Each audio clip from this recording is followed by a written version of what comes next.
Hey guys, Thomas Talon here with MarineMax in Greenville, South Carolina. Today I'm going to walk you through this beautiful Yamaha 222S that just arrived, guys. What a great boat. Full black hull color, black rub rail.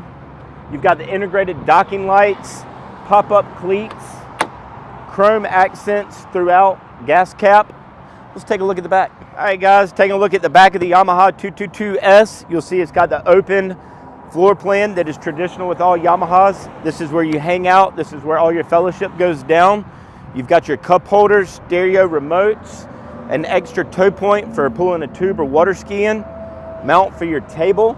It's got the nice SeaDeck accents as well. Let's climb aboard and take a look at the inside. All right guys, welcome aboard the Yamaha 222S. Taking a look at the bow, you'll see these nice full-size lounge seats, additional cup holders, grab bar, nice step to step up here for boarding, jumping off the boat. You also have an additional boarding ladder for the bow.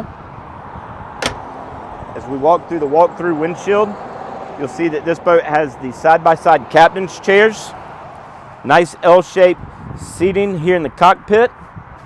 Taking a look at the helm, guys, you'll see the Yamaha Connect screen, nicely integrated and flush mounted here. Wireless phone charger. Quick access to your functions, also represented here on your screen. Horn bilge. Guys, what a great boat. For more information, please give us a call or stop by our Greenville, South Carolina showroom. Thank you.